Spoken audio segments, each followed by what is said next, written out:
Hélène Pour, bonjour. Bonjour.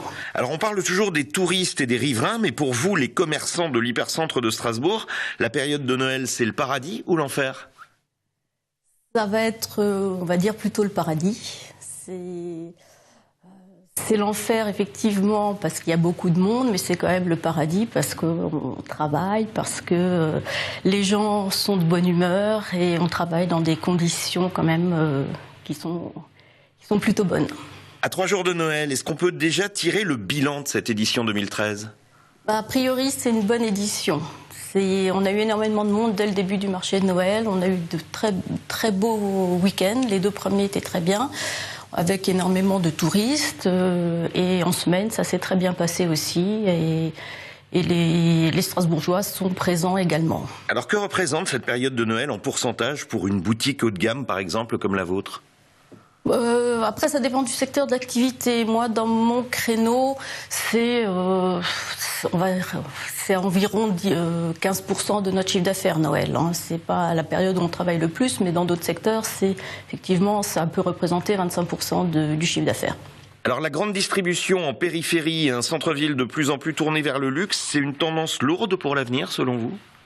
Je pense qu'au centre-ville, on a intérêt à proposer des produits de qualité avec un service qui va avec. Et c'est ce qui se passe au Carré d'Or. Donc on a énormément de petits magasins, des artisans dans l'alimentaire et beaucoup de multimarques, donc pas de grandes enseignes dans notre quartier. Et c'est un avantage. Alors justement, votre association, le Carré d'Or, vous en parlez, elle est très active.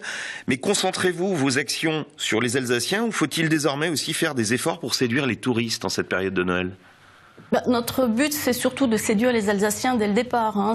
Après, on peut travailler avec les touristes, c'est parce qu'on travaille très bien le reste de l'année. Et que si on peut être efficace dans cette période intense, c'est parce que on est au top tout le reste de l'année et qu'on sert nos clients avec courtoisie, avec le sourire, avec...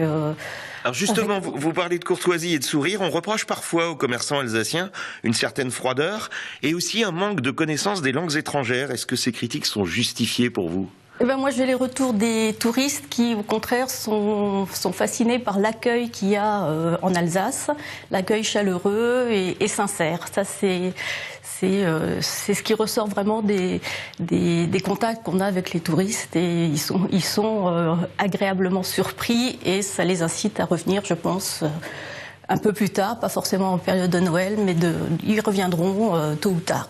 La connaissance des langues étrangères, par exemple, au Carré d'Or, c'est un impératif? L'allemand est parlé dans toutes les boutiques et puis l'anglais vient maintenant s'inscrire de toute façon dans la logique. On n'en est pas encore au russe ou au japonais, mais en tout cas l'allemand, l'anglais sont quand même bien maîtrisés dans les boutiques du Carré d'Or. Hélène Pour, merci.